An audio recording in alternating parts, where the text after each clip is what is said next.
사도행전 11장을 펴주시기 바랍니다. 사도행전 11장 19절부터 26절까지 봉독하겠습니다. 제가 홀수를 봉독할 테니까 대중은 짝수를 봉독해 주시면 고맙겠습니다. 찾으셨지요? 그때 스데반의 일로 일어난 환란으로 말미암아 흩어진 자들이 베니게와 구브로와 안디옥까지 이르러 유대인에게만 말씀을 전하는데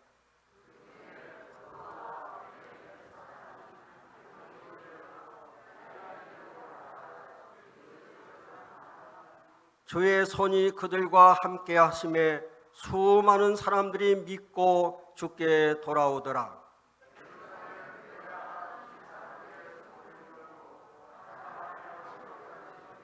그가 이르러 하나님의 은혜를 보고 기뻐하여 모든 사람에게 굳건한 마음으로 주와 함께 머물러 있으라 권하니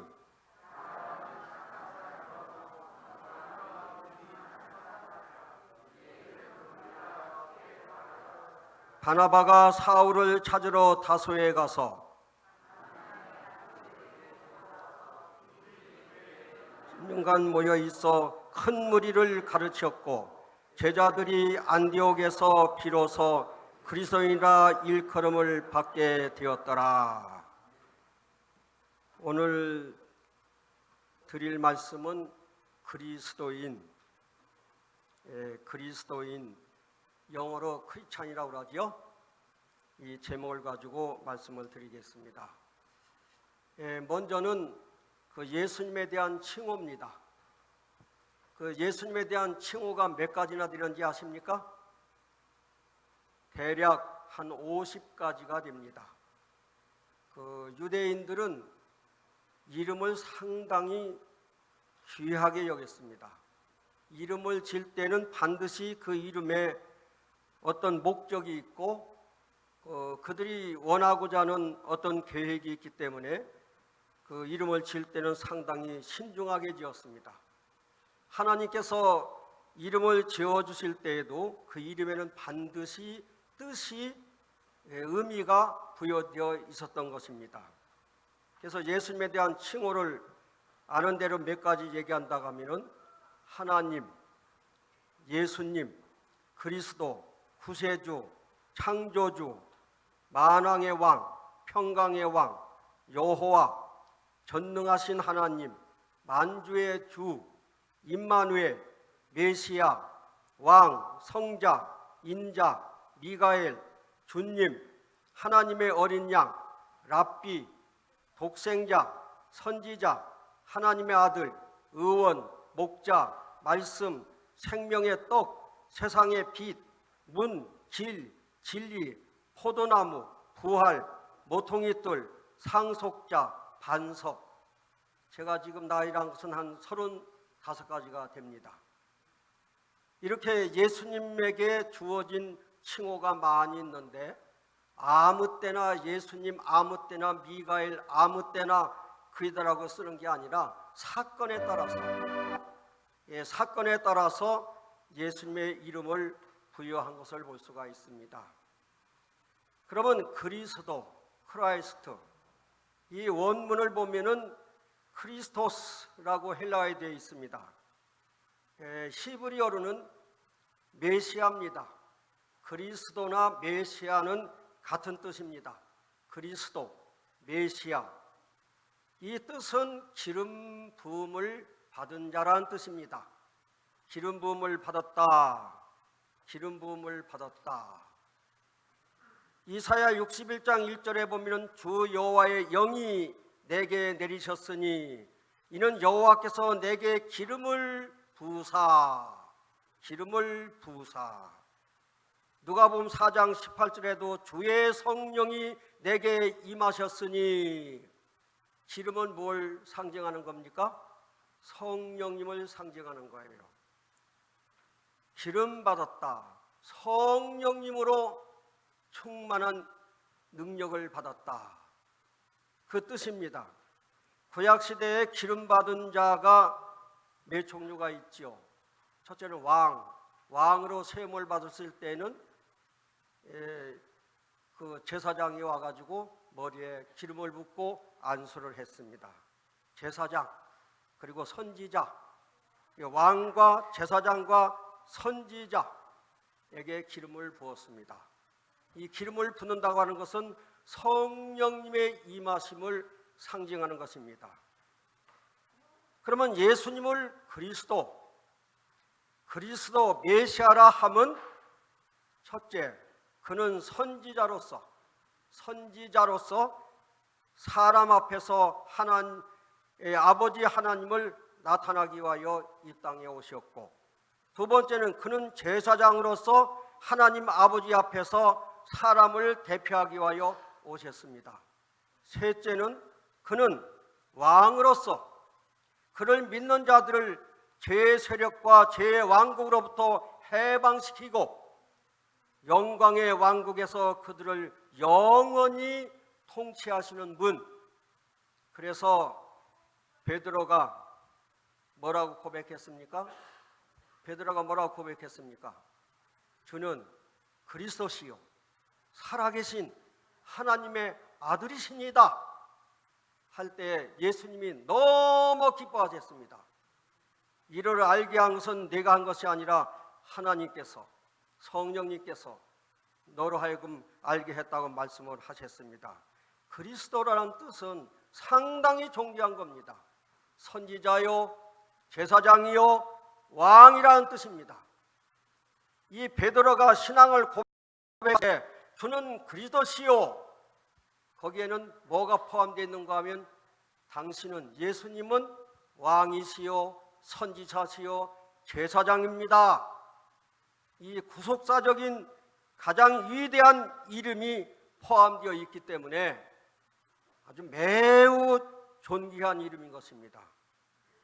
그렇다면 오늘 제가 말씀드리지 않은 그리스도는 그러하고 그리스도인, 크리스찬, 이건 우리가 잘 아는 얘기죠.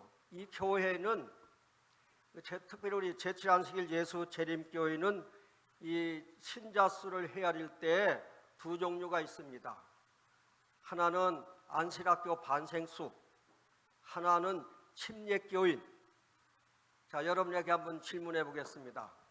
이 교회에 농명되어 있는 교인 숫자가 많을까요? 안식학교 숫자가 많을까요? 안식학 교인 숫자가 많을까요? 안식학교 반생 숫자가 많아요? 교회에 농명된 교인 숫자가 많아요? 어느 숫자가 많습니까? 현재 교회에 농명된 숫자가 더 많습니다. 왜 그런가 하면 안 나오는 교인들이 더 많아요. 출석 교인보다도 안 나오는 교인들이 더 많습니다. 근데 안식학교 반생은 뭐 한 3번이나 몇 번 결석하면 지웁니다. 그 다음에 좀 여쭤보겠습니다.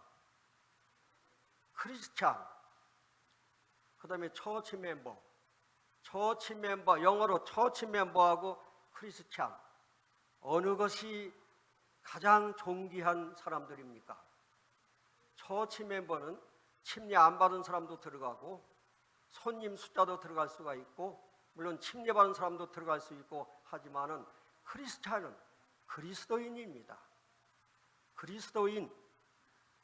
그리스도인의 뜻이 무엇인가? AD 60년경 그 로마 황제 율리우스가 통치했는데 그는 풍자 형태로 별명을 창안해내는 경향이 있었다고 합니다. 그래서 처음에 기독교인들을 멸시하고 조롱하는 의미로 안디옥 교인들에게 붙여진 이름이 그리스도인이에요. 그리스도인. 누가 붙였어요? 이방 사람들이 붙였어요. 이 자체에서 우리 예수 믿는 사람들의 이 단체 이름을 뭐라고 부를까? 이렇게 해서 결정한 것이 아니라 바깥에 있는 이방인들이 안디옥 교인들을 향해서 비아냥거리기 위해서 무시하고 멸시하는 의미로 그리스도인이라 이렇게 이름을 붙였습니다. 그런데 예언의 신에 보니까요, 이 이름은 하나님이 주셨다 그랬어요. 하나님이 주셨다. 비록 이방인들이 그렇게 했지만은 이방인들을 성령님을 통해서 그렇게 하도록 만드신 겁니다. 그리스도인.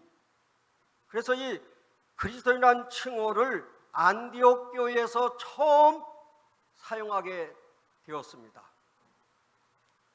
이 안디옥 교회 성도들의 생활이 설교와 가르침과 대화의 주제가 그리스도였기 때문에 그리스도, 길거리에 있을 때나 집에 있을 때나 성전에 있을 때나 어디에 있을 때나 찬양을 할 때나 설교할 때나 가르칠 때나 그들의 대화가 그리스도, 예수님의 십자가, 예수님의 부활, 그거였다고 그랬습니다. 성령 충만한 안디옥 교인들이 언제든지 모이면, 이 입만 열으면 그리스도, 그리스도의 부활과 그리스도의 고난, 이것을 많이 얘기했다고 그랬습니다. 그러면 그리스도인의 뜻은 무엇인가? 그러면 그리스도인의 뜻은 그리스도께 속한 사람, 그러니까 예수님에게 소속된 사람, 예수님에게 소속된 사람을 그리스도인이라 합니다. 그리스도인. 그 다음에 두 번째는 그리스도를 추종하는 자, 예수님을 따르는 자, 예수님의 말씀과 예수님의 교훈과 예수님의 생애를 따라서 사는 자들, 그런 자들이 바로 그리스도인이다. 그리스도인. 그래서 사도행적 110페이지에도 그렇게 명시한 것을 볼 수가 있습니다. 안디옥 교회는 성령이 충만한 스데반의 순교로 예루살렘에서 핍박을 받아 흩어진 자들이 안디옥에 와서 성령의 물결을 일으킨 사람들입니다. 성령의 물결을 일으켰습니다. 우리를 너희와 함께 그리스도 안에서 굳건하게 하시고 우리에게 기름을 부으신 이는 하나님이시니, 우리에게 기름을 부으신 이는 하나님이시니 그가 또한 우리에게 인치시고 보증으로 우리 마음에 성령을 주셨느니라. 고린도후서 1장 21절 22절입니다. 우리에게 기름을 부으신 이는 하나님이시다. 성령을 부어주셨다. 성령을 주셨다. 그리고 성령으로 인치시고 보증으로 우리 마음에 성령을 주셨다 하고 명시하고 있습니다. 성령으로 기름을 받은 안디옥 교인들은 어떤 모습이었는가? 사도행적 157페이지에 이렇게 말씀합니다. 그들은 예수께서 직접 제자들과 같이 계심으로 축복을 주셨던 그분의 지상봉사 기간에 일어났던 사건들을 계속적으로 자세히 열거하였다. 끈기 있게 그들은 그분의 가르침과 병 고치는 이적을 강론하였다. 멀리는 입술과 눈물 어린 눈으로 그들은 동산에서, 겟세마네 동산에서의 그리스도의 고민, 배반당하심, 신문, 그리고 처형, 연소들이 그분께 가한 모욕적 처사와 고문을 당하신 그 인내와 겸손, 그리고 당신을 핍박하는 자들을 위하여 기도하신 하나님의 동정에 대하여 말하였다.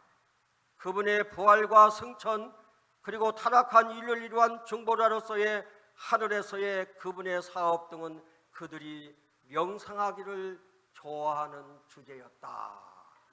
명상하기를 좋아하는 주제였다. 우리가 잘 아는 구절이 있죠. 우리가 날마다 한 번씩 베들레헴에서 저 십자가까지 한 번씩 명상하라 하는 말씀이 시대소망에 나옵니다. 예수님의 생애를 명상하라 그 말이죠. 탄생으로부터 예수님의 십자가까지, 예수님의 승천까지를 하루에 한 번씩 명상하라 하는 말씀이 있습니다.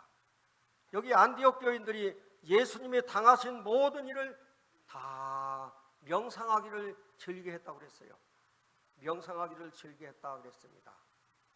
그래서 우리가 어디 한적한 곳에 가서 기도하실 때 그냥 성경 읽고 무릎 꿇고 기도하는 것만 즐겨하지 마시고 명상을 하세요. 예수님 베들레헴에서 탄생하신 그 모습으로 시작해서 그 다음에 피난 가신 거라든지 그 다음에 침례 받으시는 모습이라든지 그 다음에 예수님의 산상보훈이라든지 또 예수님께서 이제 십자가에 달리시는 모습이라든지 이러한 것들을 명상하는 것은 우리에게 상당히 성령님의 은총을 받을 수 있는 좋은 기회라고 그렇게 말하고 있습니다. 사도행적 157페이지에 열시 이렇게 말합니다.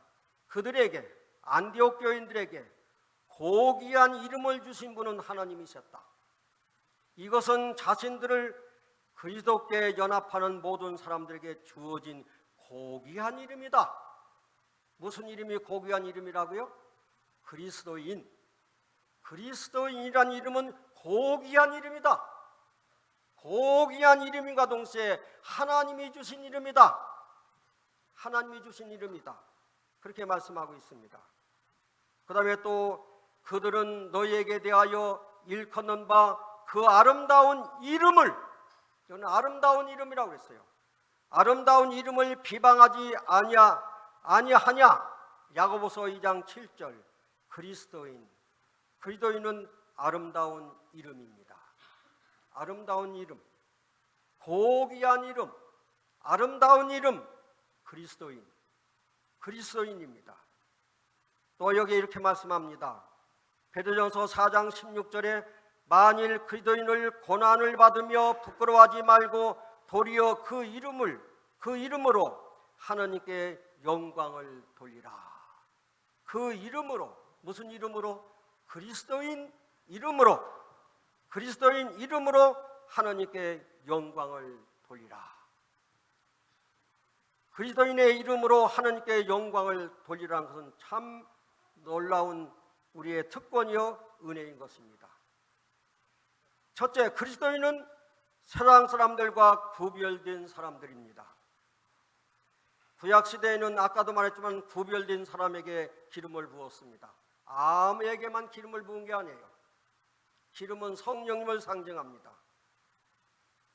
제사장, 선지자, 왕, 그리고 성물에도 기름을 불렀습니다. 이런 단상이라든지 번제단이라든지 여기에도 기름을 부어서 구별했습니다. 이건 다른 것과 다르다. 이건 특별히 구별된 것, 하나님께 구별된 것, 하나님께 구별된 사람, 하나님께 구별된 장소, 예배당, 이건 구별된 장소다. 밖에 있는 어떤 건물과도 다른, 비록 밖에만 못한 건물이라 할지라도, 초라한 건물이라 할지라도 이 건물은 하나님께서 인치시고 기름을 부어서 성별한 장소라는 뜻인 것입니다. 예수님께서 당신을 따르는 자에게 성령을 주시겠다고 약속하셨습니다. 그러므로 안디옥 교인들은 성령을 받음으로 선지자, 제사장, 왕으로서 구별되었습니다. 베드로전서 2장 9절에 말씀하기를 오직 너희는 택하신 족속이요 왕같은 제사장들이요 거룩한 나라요 그의 소유된 백성이니 라고 말씀을 합니다. 제가 처음 한 60년 전에 처음 교회 나왔을 때는 제사장, 선지자, 이건 목사만 가지고 있는 특권이라고 그랬어요. 목사는 제사장이요 선지자다. 그런데 성경의 예언의 신에는 아닙니다. 목사만 특이하게 가지고 있는 것이 아니라 모든 만민이 다 선지자요 제사장이다. 여러분도 선지자요 여러분도 제사장입니다. 왜 그렇습니까? 하나님께서 성령을 부어주심으로 성별된 사람들입니다. 특별히 하나님의 사업을 위해서 부분된 사람들입니다. 그렇기 때문에 우리는 이 고귀한 이름, 아름다운 이름, 그리스도인, 이 성령을 충만히 받은 사람들만이 누릴 수 있는 특권임을 명심하게 되시기를 간절히 바랍니다.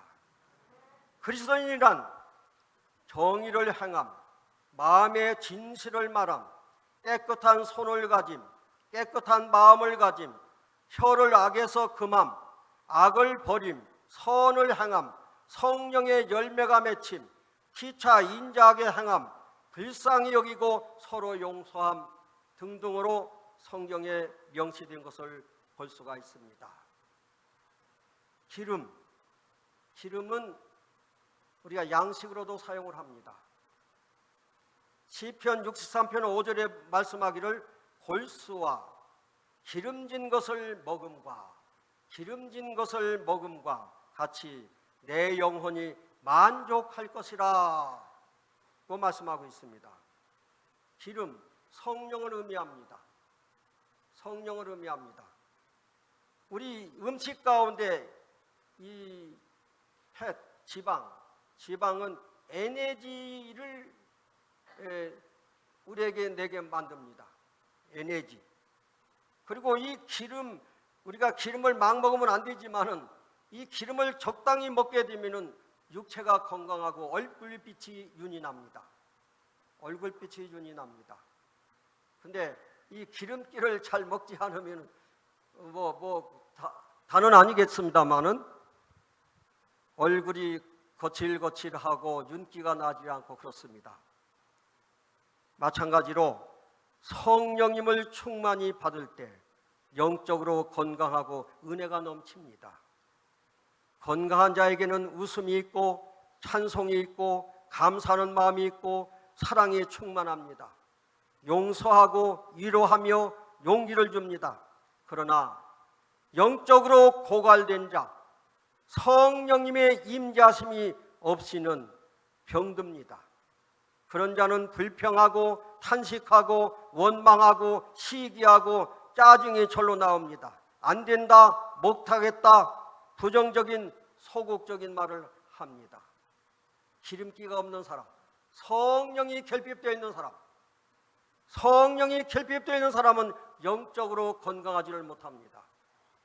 내가 건강한지 건강하지 못한지를 테스트할 수 있는 방법은 내 입술에서 어떤 말을 많이 하는가, 감사의 말을 많이 하는가, 칭찬의 말을 많이 하는가, 찬송을 많이 하는가. 그렇지 않으면 불평하고 탄식하고 원망하고 시기하고 짜증내고 이런 말을 많이 하는가. 이런 말을 많이 한다고 하면 영적으로 건강하지 못한 사람입니다. 성령이 결핍되어 있는 사람입니다. 성령이 그 마음 가운데 없는 사람인 것입니다. 안디옥 교인들처럼 우리도 성령님을 충만히 받아 영적으로 건강하여 밝고 명랑하고 기도의 생활, 감사의 생활, 전도의 생활을 다하게 되기를 간절히 바랍니다. 셋째, 이 기름으로 빛을 발합니다. 아주 옛날에 호롱불 있죠, 호롱불. 이 전기불이 없을 때 여러분 어디서 공부했습니까? 저도 호롱불 놓고 공부했습니다. 호롱불 뭘로다가 이 불을 밝힙니까? 그 기름으로 밝혀요. 또 성소에서 7 촛대가 있는데 7 촛대 그 불빛을 무엇으로 밝힙니까? 감람유 기름을 통해 가지고 빛을 발하게 되어 있습니다. 기름은 성령님을 예표합니다. 성령님께서 우리와 함께 하실 때 우리는 빛을 발할 수 있는 겁니다. 빛을 발할 수 있습니다.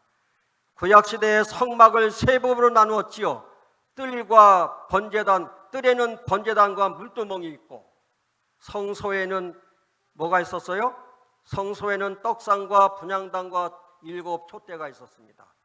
그리고 지성소에는 법궤가 있고 그 안에 십계명과 아론의 싼난 지팡이가 있었고 시온소가 있습니다.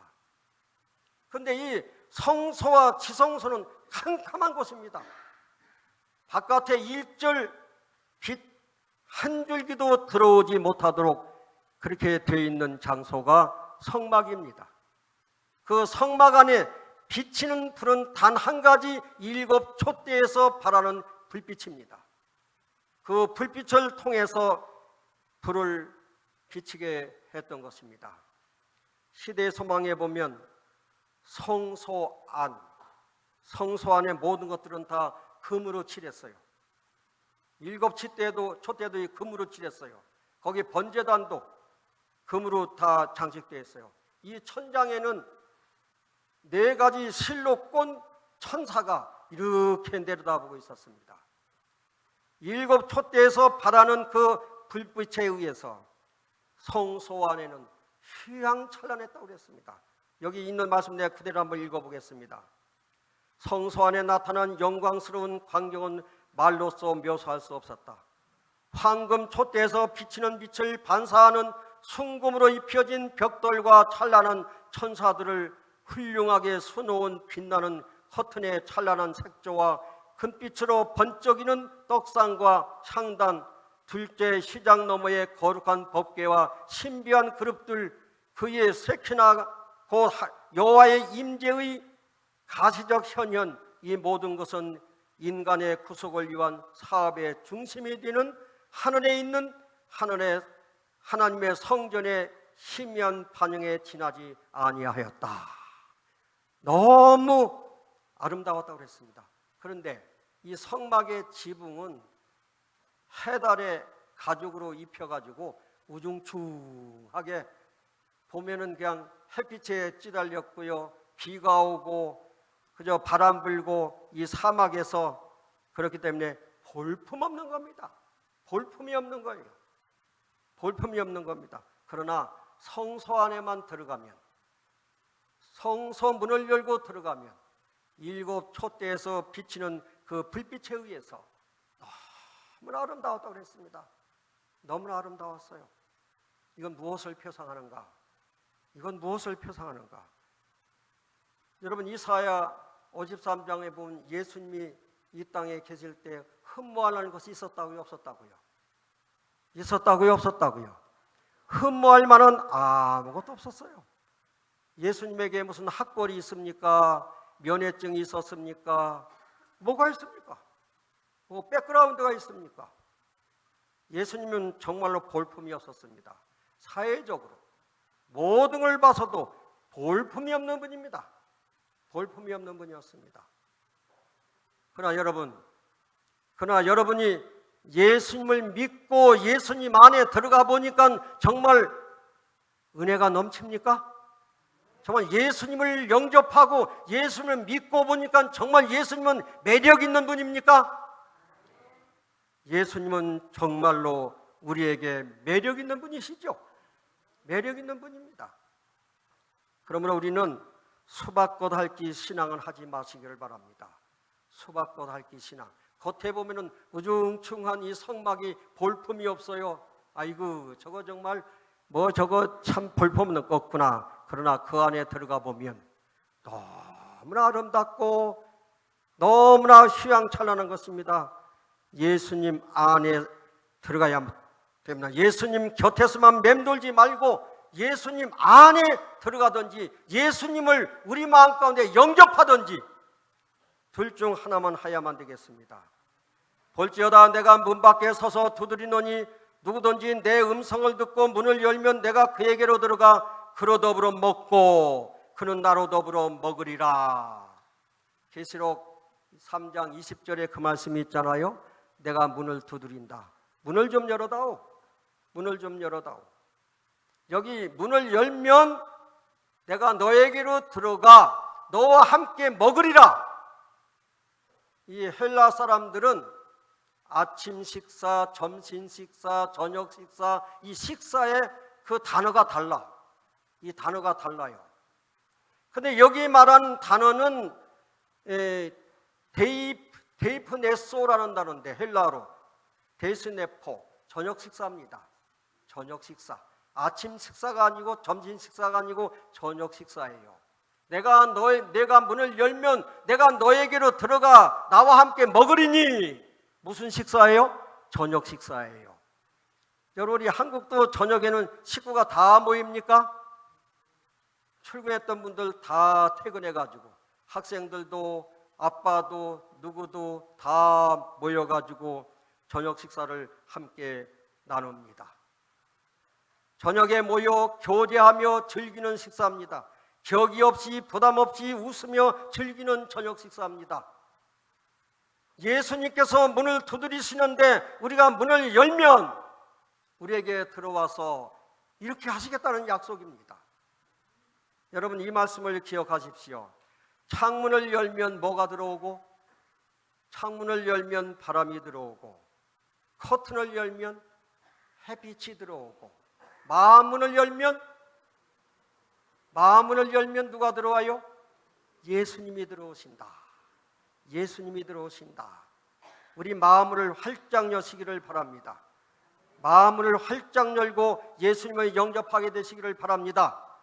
여기 이런 말씀이 있습니다. 믿음으로 마음에 예수님을 모시고 있는 사람들은 사실상 성령님을 받은 사람이다. 여러분, 성령 받은 걸 어렵게 생각하지 마세요. 여기 분명히 예언신에 말하기를 누구를 영접하면 우리가 마음을 열고 믿음으로 마음에 예수님을 모시고 있는 사람들은 사실상 성령님을 받은 사람이다. 성령님을 받은 사람이다. 예수님만 계신 게 아니라 성령님이 그 마음에 계신 것이다 하고 얘기를 하고 있습니다. 하나님은 빛이십니다. 예수님도 빛이십니다. 성령님도 빛이십니다. 고로 성령 하나님이 우리 마음에 들어오셔서 어두웠던 마음을 비추어 그동안 아무것도 모르고 방황하고 무지한 상태로 살았으나 깨닫게 해주시고 생각나게 해주시고 그리스도인답게 살도록 인도해 주실 것을 믿게 되시기를 간절히 바랍니다. 성령의 열매는 사랑과 희락과 화평과 오래 참음과 자비와 양성과 충성과 온유와 절제니 이 같은 것을 금지할 법이 없느니라. 갈라디아서 5장 22절로 23절 말씀입니다. 여기 치료봉사에 이렇게 말씀합니다. 성령의 능력으로 말미암아 우리는 완전한 그리스도와 같은 형상으로 변화될 것이다. 누구로 말미암아? 성령의 능력으로 말미암아 우리는 완전한 그리스도와 같은 형상으로 변화될 것이다 하고 말씀합니다. 이 세상에서 가장 아름다운 사람은 마음씨가 따뜻한 사람입니다. 이 세상에서 가장 부유한 사람은 가슴이 넉넉한 사람입니다. 이 세상에서 가장 착한 사람은 남을 먼저 생각하는 사람입니다. 이 세상에서 가장 용기 있는 사람은 용서할 줄 아는 사람입니다. 이 세상에서 가장 필요한 사람은 삶을 성실히 가꾸는 사람입니다. 이 세상에서 가장 지혜로운 사람은 사랑을 깨달은 사람입니다. 이 세상에서 가장 훌륭한 사람은 이 모든 것을 행하는 사람입니다. 알렉산더 대왕이 이끌고 있는 부대에 그게 병사 가운데 동명이 있어요. 동명. 알렉산더라는 병사가 있었습니다. 근데 이 알렉산더라는 병사는 탈령도 잘하고 아주 말썽꾸러기예요. 그냥 감옥에도 그냥 내 집처럼 드나들고 하는 이런 병사였다고 합니다. 그래서 하루는 알렉산더 대왕이 그 병사를 불렀습니다. 불러가지고 뭐라고 얘기할게요? 이렇게 얘기했다고 합니다. 야, 이 사람아, 이름을 바꾸든지 행실을 바꾸든지 둘 중 하나 선택하라 그랬다고 해요. 이름을 바꾸든지 그렇지 않으면 행실을 바꾸든지 둘 중 하나를 선택하라. 자, 여러분, 우리도 여기에 이 말을 한번 좀 같이 교훈을 삼아 볼까요? 그리스도인이라는 이름을 바꾸든지 그렇지 않으면 그리스도인답게 살든지 둘 중 하나를 선택하라 하고 말씀을 우리가 할 수가 있습니다. 우리 모두 어떻게 하시겠습니까? 그리스도인이라는 이름을 없애겠습니까? 그리스도인답게 살기를 원하십니까? 그리스도인답게 살게 되시기를 간절히 바랍니다. 성령 충만하여 설교할 때나 가르칠 때나 찬미할 때나 대화할 때 그리스도와 그의 십자가와 부활을 드높였던 것처럼 우리도 그리스도인의 삶, 곧 선지자요 제사장이요 왕의 거룩한 삶을 살게 되기를 주님의 이름으로 기원합니다. 우리 모두가 다 그리스도인입니다. 그리스도인. 이제 우리는 신앙을 업그레이드 해야겠습니다. 이제 신앙을 업그레이드해서 좀 더 훌륭한 삶을 사는 여러분 되시기를 간절히 바랍니다. 미국에 이런 유머가 있다고 합니다. 제 이제 1분 내로 마치겠습니다. 미국에 이런 유머가 있다고 그래요. 거북이 교인이 있다. 거북이 교인. 투틀 크리스찬. 교회에 좋은 일이 있으면 머리를 쑥 내밀고, 교회에 어두운 일, 건축원금을 드리겠다 한다고 하면은 목을 쑥 들여밀어 가지고 내놓지 않는 사람, 이 거북이 교인, 거북이 교인이 있다. 그런가 하면은 모두 크리스찬, 새와 같은 교인이 있다. 왜냐? 새는 9일 동안 안 먹어도 산대요. 9일 동안 안 먹어도 살아. 9일 동안 성경 읽지 않아도 사는 교인들. 9일 동안 성경 안 읽고 사는 교인들. 그 다음에는 독 크리스찬. 독이 뭐요? 개 이거 좀 이 어업배가 좀 좋지 않습니다. 개와 같은 교인이 있다. 왜냐하면 개는 20일 동안 굶고 살 수 있대요. 20일 동안 성경 읽지 않고 기도하지 않고 교회에 출석하지 않고 사는 교인들. 그 다음에는 거북이와 같은 교인. 거북이는 500일 동안 아무것도 안 먹어도 산대요. 500일. 1년이 훨씬 넘지요? 2년은 조금 못 되고요. 500일 동안 아무것도 안 해. 기도도 안 하고 그저 뭐 성경도 읽지도 않고 교회 출석하지도 않고 그래도 살고 있는 교인들. 뱀과 같은 교인이 있다. 뱀은 얼마 동안 굶어도 되는가 하면 800일을 굶는데 800일. 2년하고 3년 조금 못 되지요. 800일 굶어도 사는 저 뱀과 같이 우리가 그리스도인이라는 이름만 가지고 있지 성경도 읽지 않고 기도도 하지 않고 헌금도 하지 않고 안식일도 제대로 지키지 않고 이런 사람이라고 하면 차라리 이름을 바꾸든지 그렇지 않으면 그리스도인답게 살자. 그리스도인답게 살자. 우리 오늘 제가 최후로 말씀드린 것은 그리스도인답게 살자입니다. 우리 모두가 다 우리 예수님 같은 본성을 닮아가는 거룩한 백성들 되시기를 간절히 축원합니다. 감사합니다.